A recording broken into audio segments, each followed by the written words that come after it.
Então, gente, começamos a gravar. Boa noite, boa tarde, bom dia para quem está assistindo a nossa apresentação. A gente vai falar um pouco mais sobre o nacionalismo e desenvolvimentismo dos projetos para o Brasil em 1950, no governo do JK. A nossa pauta que a gente pensou em retratar esse trabalho é apresentando ele em 4 partes. Começando pelo um pouco do cenário do Brasil antes do início do JK, do governo dele. Depois a gente mostrando mais o perfil do Juscelino como pessoa, a história dele antes de virar presidente, todo o seu mandato. A gente também vai entrar nos programas de desenvolvimentismo dele, que foi os 50 anos em 5, falando do plano de metas. E, no final, a gente vai finalizar falando sobre o Brasil de 1950, que foi deixado pelo governo dele, e o que a gente tem em contraste com o Brasil de 2022, que é o que a gente vê hoje em dia. Pode Bom, começar, Vini, falando sobre a travessia. bom dia, boa tarde, boa noite para todo mundo que está assistindo a gente. Bom, para falar sobre o Brasil anterior ao JK, a gente precisa começar, né, contextualizando que o país vivia o segundo governo de Getúlio Vargas, né, e que foi o período da República em que o país era governado de maneira democrática. Isso aconteceu quando ele foi eleito presidente do Brasil durante as eleições de 1950. Esse segundo governo, ele ficou marcado por uma grande tensão política, né, e social, e também por um fim trágico, que foi o suicídio do presidente em 1954. Vargas, ele consolidou, então, o retorno dele à presidência do país 5 anos depois da sua saída. E esse governo, ele meio que fez parte do período da República, né, conhecido como Quarta República, que se estendeu de 1946 até 1964. E Vargas foi o segundo presidente eleito nesse período, quando governou de 1951 até 1954. Quando terminou, então, aí o segundo governo de Getúlio Vargas, o Brasil ele havia passado por uma série de mudanças estruturais que ganharam velocidade a partir da década de 1930. Essas mudanças, elas diziam respeito principalmente às bases do desenvolvimento, né? O modelo econômico adotado, a ênfase da industrialização que era orientada pelo Estado, a liberação política e também o controle social e sindical. Nas décadas de 1930, né, de 1930 até 1940, houve então essa travessia, como eu acabei de citar, do mundo rural para o mundo urbano industrial, né, com várias repercussões em vários aspectos da vida do país. Uma das mais importantes, né, do ponto de vista político, foi a emergência do populismo como recurso de poder para autoritários democratas e também a incorporação ao processo político de toda a população alfabetizada que fosse maior de 18 anos. E essa urbanização, ela aconteceu de uma forma bastante acelerada, né, o que facilitou a expansão, né, o crescimento desordenado das cidades, porque o Brasil ele vivia o que se chamava naquela época de um intenso processo de modernização, tanto política quanto econômica. O que vale ressaltar com isso? Né? Vale ressaltar que o país ele sofria, logicamente, todos os impactos aí, positivos e negativos desse movimento. E, para concluir, né, essa contextualização da chegada de Juscelino Kubitschek ao poder, a gente precisa considerar que ele encontrou um país com uma democracia de massas, que era meio que regida por uma constituição liberal, um sistema partidário de âmbito nacional, por um congresso que era valorizado, por eleições livres e periódicas e pela liberdade de imprensa. Nos anos 50, o país vivia ainda sob a ótica de uma ideologia prometida, né, de crença no desenvolvimento, no progresso, na mudança. Esse era um legado deixado por Vargas, né, do qual Juscelino Kubitschek se apropriou com maestria. Juscelino Kubitschek, inclusive, ele adicionava ao desenvolvimento a ótica do otimismo, né, e da tolerância política, que era um ponto forte do governo anterior. E ele contava também com um corpo institucional, que já era formalizado, uma estrutura burocrática estatal que era razoavelmente consolidada, que lhe permitiam também agir, decidir, mesmo em momentos de crise política ou militar. Com você, Kessela. Obrigada, Vinícius. Olá, gente, tudo bem? Bom dia, nem ia falar isso, mas é isso mesmo. Bom dia, boa tarde, boa noite. E então, né, Juscelino Kubitschek, como era conhecido popularmente como JK, ele nasceu em 12 de setembro de 1902 em uma pequena cidade rural de Minas Gerais chamada Diamantina. Ele teve pouco convívio com o pai, que foi João Oliveira, que morreu quando o JK só tinha 2 anos de idade. Né? A partir daí, ele e a irmã Maria da Conceição foram criados apenas pela mãe, Júlia Kubitschek, que era professora primária. E Juscelino ele fez o ensino fundamental em um seminário de Diamantina e teve a oportunidade de cursar medicina na capital de Minas Gerais, né, em Belo Horizonte. Ali ele já criou uma certa fascinação pela arquitetura e urbanização da cidade, porque Belo Horizonte ela foi uma cidade planejada, né? Então, toda a organização, a estruturação daquele lugar foi pensado para ser algo novo, algo moderno, bem desenvolvido. E ali ele teve contato pela primeira vez com energia elétrica gerada por usinas hidrelétricas.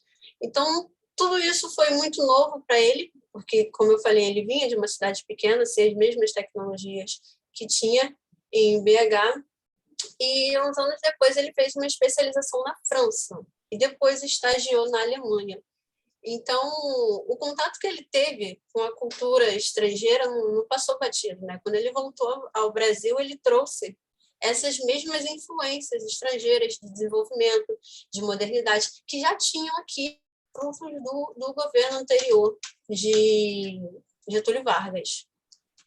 Ele iniciou a sua carreira política em 1934, quando se elegeu deputado, mas ele perdeu o mandato devido ao golpe de 37, né, que instituiu o Estado Novo. Entre 1940 e 1945, ele foi prefeito de Belo Horizonte e ficou muito conhecido nesse tempo por causa das grandes obras que fez na capital e que são referências até hoje, como o Complexo de Pampulha e outras obras do arquiteto Niemeyer. Em 1946, ele assumiu o posto de deputado federal e participou da elaboração de uma nova Constituição, que foi a Constituição de 1946. Já no início da década de 50, ele foi eleito governador de Minas Gerais e continuou trabalhando em prol desse desenvolvimento, agora do estado de Minas, né? O slogan adotado por JK nesse período foi Energia e Transporte, que deixava claro os pontos centrais de investimento no governo dele.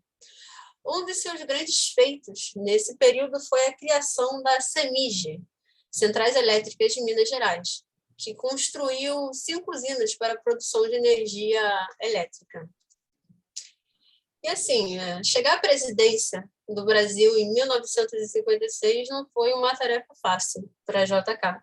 Isso porque as pautas de desenvolvimento nacional dele acabavam gerando resistências em uma parcela da população. Tem uma frase dita por Sylvie Tendler no documentário O Menino que Sonhou um País, que é uma biografia de JK, né, e que resume bastante o desafio que foi para Juscelino não apenas assumir a presidência, como também ser credibilizado pelos intelectuais políticos da época. Né? Essa frase é: os coronéis do interior, ex-integrantes do Estado Novo, temiam que a industrialização libertasse os eleitores dos currais eleitorais. Economistas ortodoxos esconjuravam o plano de metas e Brasília como fonte de enorme inflação. A esquerda torcia o nariz ao apelo ao capital estrangeiro, considerado nos anos 50 como entreguismo. Mas JK ele conseguiu fazer alianças políticas e conseguiu contornar a situação. Ele teve apoio popular o suficiente para vencer as eleições, mas precisou fazer um contragolpe liderado pelo Marechal Henrique Lott em 11 de novembro de 55 para assegurar sua posse. Isso porque o Brasil estava muito agitado socialmente, porque Café Filho, que assumiu a presidência após o suicídio de Getúlio Vargas, estava propondo a anulação das eleições presidenciais daquele ano. É por isso que, junto com a construção do desenvolvimento nacional, a defesa da democracia foi algo pautado a todo momento por JK durante seu mandato. Para você ver que o Brasil ele até poderia ser conhecido como o país das revoluções, como o professor falou um dia numa aula, mas a gente acaba sendo conhecido como o país dos golpes, né? E que para alguém eleito democraticamente assumir o seu cargo, foi preciso um golpe preventivo, só por garantia mesmo. E depois da presidência, em 61, ele chegou a ser senador em Goiás, mas isso é mais para frente. Mário, passa para o próximo quadro, por favor. Obrigada.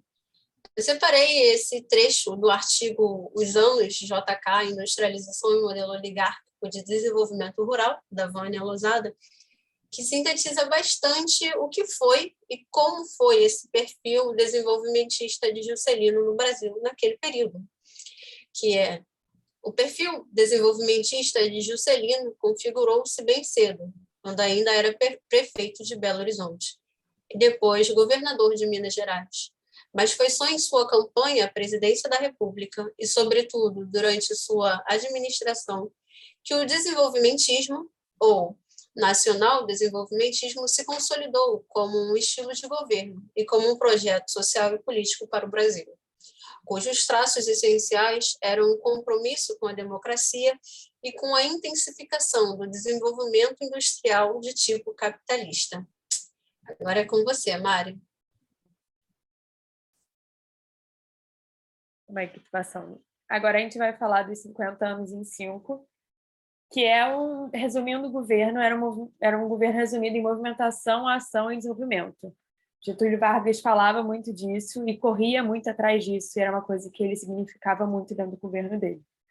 Como a Kessela falou, como ele não entrou de forma fácil, ele queria e buscava esses tipos de anúncio para alcançar um apoio da opinião pública. Então, o marco de 50 anos em 5 era esse desafio de reunir a opinião pública e que todo mundo abraçasse esse novo presidente.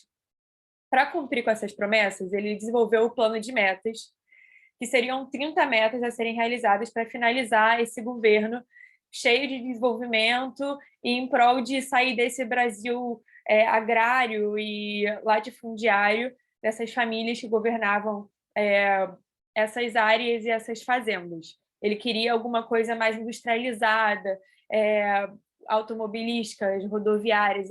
Ele queria que o Brasil alcançasse esse marco. E, de última hora, foi adicionada mais uma meta, que foi a meta-síntese de todo o plano de metas do JK, que seria a construção de Brasília, essa nova capital moderna para o Brasil. O plano de metas ele foi desenvolvido à base de estudos e de vários diagnósticos feitos por várias pessoas de grandes corporações desde o início da década de 40, que buscavam entender o desenvolvimento do Brasil, o que se precisava sinalizar e melhorar para a gente alcançar melhor esse avanço. Então, eles buscaram listar esses setores que ainda precisavam avançar para o crescimento da economia. Esse plano de metas ele foi construído de forma em crescimento em cadeia, ou seja, um progresso ajudaria o outro, de forma muito inteligente. Então, por exemplo, no setor automobilístico, enquanto eles construíam carros e ônibus e tudo mais, eles também estariam construindo as rodovias. Então, uma coisa estava encadeada às outras, para elas conseguirem crescer juntas e construir todo esse país desenvolvido que o Juscelino estava querendo passar para o Brasil. O BNDE, que é o Banco Nacional de Desenvolvimento da Economia, foi um dos grandes bancos que foram responsáveis por esse plano de metas, e eles eram também responsáveis por esse conselho de desenvolvimento que acontecia, que eram esses grupos que se reuniam para planejar e entender quais setores e o que eles precisavam listar dentro desse plano para eles conseguirem atingir esse progresso. E o JK ele tinha pessoas que eram contra ele, claro, que era essa elite agrária, que era contra essa revolução industrial, pelo fato que eles não viam de nenhuma forma algo positivo nisso. Eles ainda queriam esse Brasil rural, porque eles ainda tinham muito controle dele.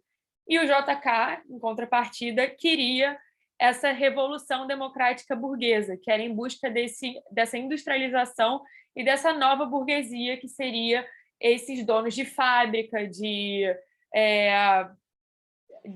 empresas, que era isso que ele estava querendo buscar.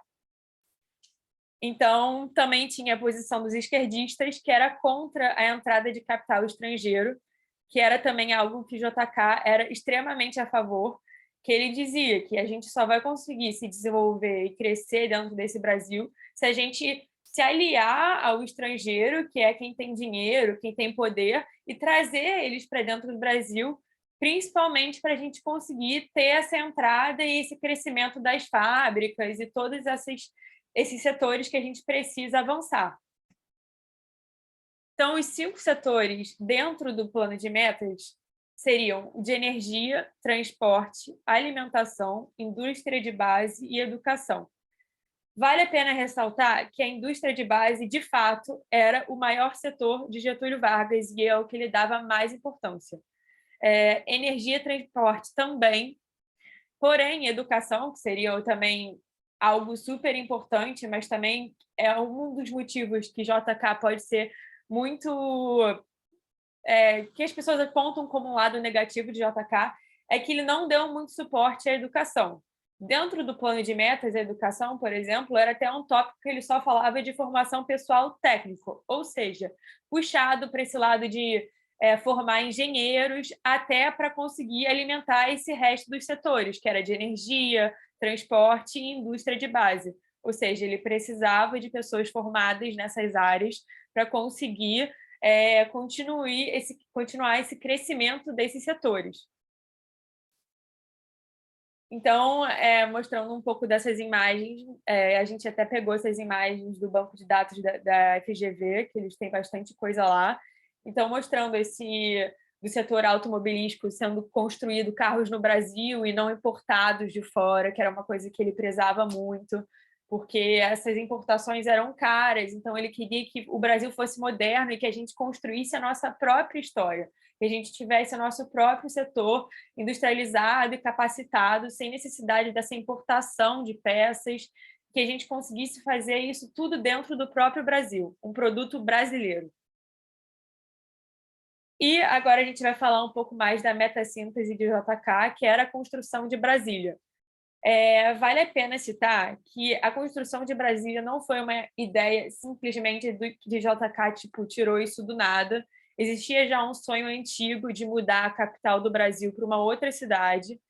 E falar um pouco mais sobre o Rio de Janeiro como história de capital do Brasil, vale a pena ressaltar que o Rio de Janeiro está no litoral, então já se dizia que por estar no litoral, é uma cidade que é facilmente invadida, então a gente também já estava falando de uma cidade mais no interior, e também interiorizar o país do Brasil é muito importante, porque a gente tinha um país muito concentrado no litoral, e a gente tem um vasto território que era pouco explorado. Então, pensar nisso era importante, de botar uma capital, um centro do país, num lugar centro do território, entendeu? E esse era o maior desafio de JK dentro do governo dele, que era simbolizar essa ideia de um novo caminho para o futuro da industrialização, construindo essa nova capital moderna que seria Brasília. Brasília foi construída em 4 lacunas principais, como a gente pode estudar, que foram 4 idealistas, né? O Juscelino como presidente, apresentando essa ideia no plano de metas, o Israel Pinheiro como engenheiro principal, Oscar Niemeyer e Lúcio Costa, que foram idealizadores do projeto que a gente conhece como Brasília hoje em dia.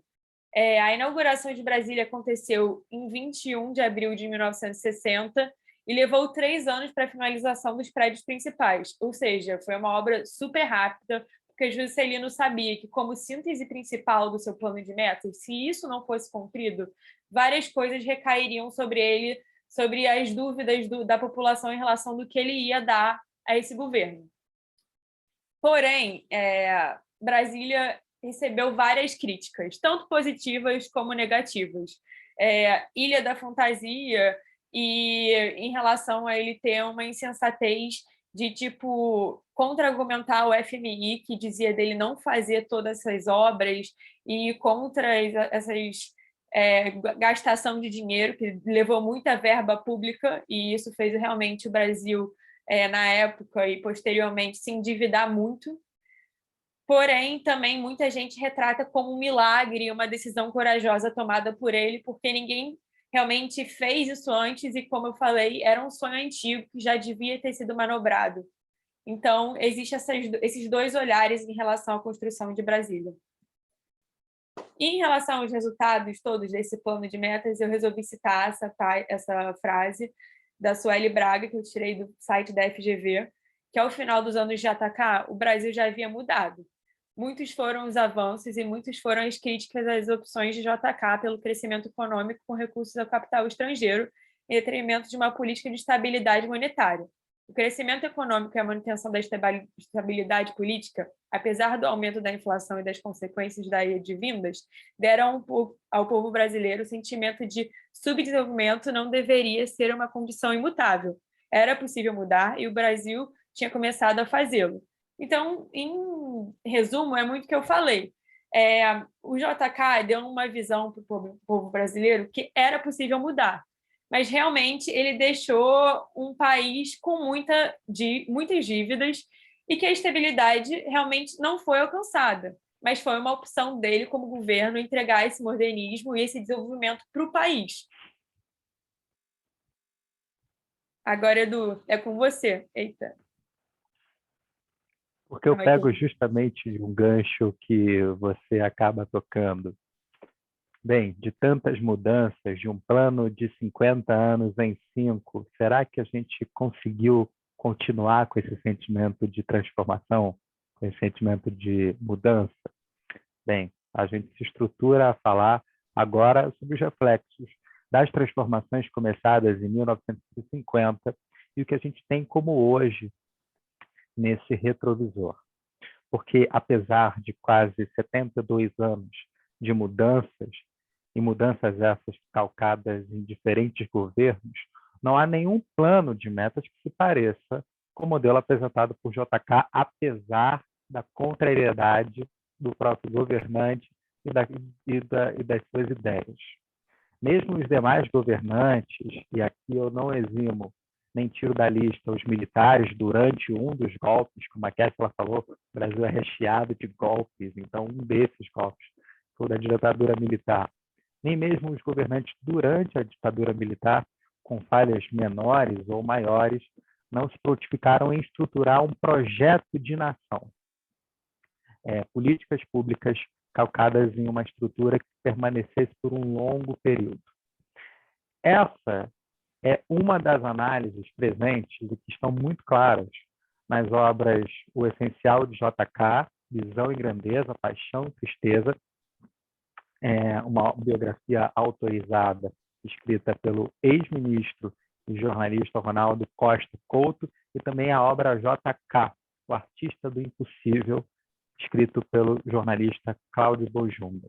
É importante a gente salientar, a Mário trouxe isso muito bem, o plano ele ficou baseado em 5 setores básicos da economia, abrangendo algumas metas para eles. A gente viu transporte, economia, mas teve dois planos, na verdade, 2 setores que não foram incluídos, ou que incluídos no plano não receberam tanto aporte, que foi tanto alimentação e educação. Não receberam tanto tratamento, ou tratamento devido, como os anteriores. É importante a gente também frisar nesse paradoxo entre a construção de um plano de metas tão estruturado quanto o dos 50 anos em 5, é que a construção de Brasília ela não integrava nenhum dos 5 setores trazidos àquela época como metas, né? Faziam parte do plano, o plano central do governo JK. Vamos passar. A gente fez agora uma comparação com 3 bases dessas que a gente está vendo.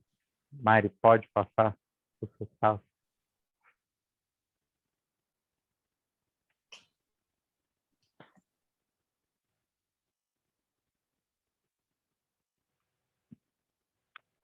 A gente tem algumas comparações para que a gente aguce um pouco a curiosidade dos colegas, que a gente possa trazer essas noções do que foi implementado em 1950, como estávamos à época e como estamos hoje, né? Os reflexos de todo o plano de metas. O ideal desenvolvimentista estabelecido em 1950 foi estabelecido a partir, claro, como já trazido pelos colegas, através da entrada de recursos estrangeiros, o capital estrangeiro. em detrimento de uma política monetária, né, estável naquela época. Aí a gente tem dados que são muito interessantes. A gente vê que a inflação naquela época beirava 25%. Dentro desse jogo de inflação muito alta e querendo aporte estrangeiro, o governo JK acabou tentando fazer um empréstimo, uma quantia de 300 milhões de reais, perdão, ao FMI, ao Fundo Monetário Internacional. Por conta, né, dos altos índices da economia, a gente não conseguia fazer com que, primeiro, tivesse confiança para que o aporte financeiro estrangeiro pudesse chegar e, mesmo chegando, pudesse ser estabelecido numa política de construção de todo aquele ideário, estabilização da economia, até para ter segurança aos investidores.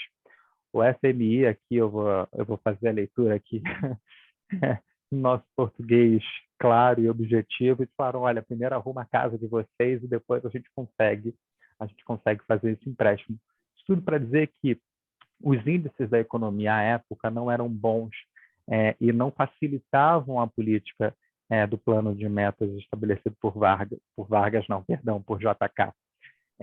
O que fez com que, ao final, na verdade, durante a implementação do plano de metas, Vargas retirasse um dos ministros, ministro da Fazenda à época, e entregasse ao Estado, na verdade, deixasse de repassar a política econômica como queria fazê-lo.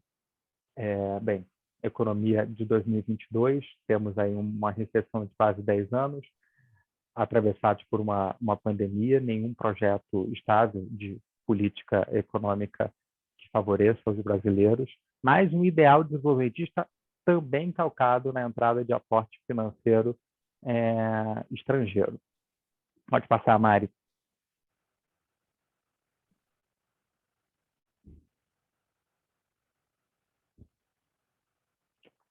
De mobilidade é um dos nossos eixos principais em transporte, o apoio constante, desde aquela época, a criação de indústrias automobilísticas no Brasil. No Brasil.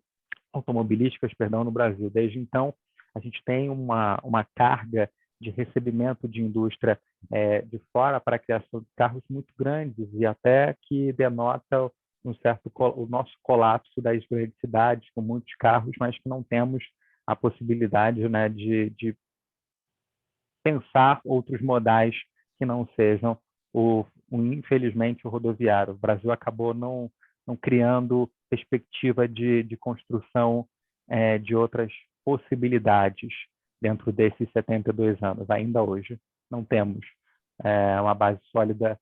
Na verdade, temos uma base sólida no sistema rodoviário, mas não temos em outras malhas. Pode passar, Mari.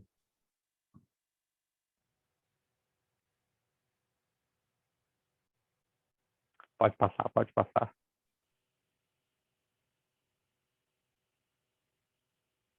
Matriz energética, a gente ampliou muito, desde aquela época, a nossa matriz energética, também calcada em poucas possibilidades, né? Desde então, o processo se torna muito estabelecido em termoelétricas, né, em usinas, mas mesmo hoje, com os avanços da tecnologia, a gente não consegue estabelecer outras possibilidades no tocante a energias renováveis, por exemplo, como a eólica, uma dependência intensa das termoelétricas hoje, e aí a gente enfrenta um problema muito grande da crise hídrica no Brasil, estabelece, enfim, o aumento dos índices não só de consumo de energia, mas também de gastos à população e uma não estabilização da economia. Por último, a gente acaba vendo no final da história de que o plano de metas ele continua não sendo, enfim, implementado como a gente queria, Mari.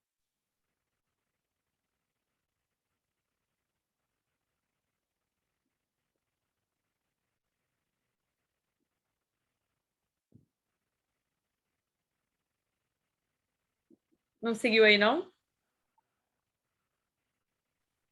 Já passei para você. Que tô com medo que eu passei para você. Eu Ah, tá. fechei uma Então, frase e a gente, obrigada pela apresentação. A gente finalizou por aí. Espero que vocês tenham gostado. E é isso. Muito obrigada, gente. Obrigada, gente. É isso.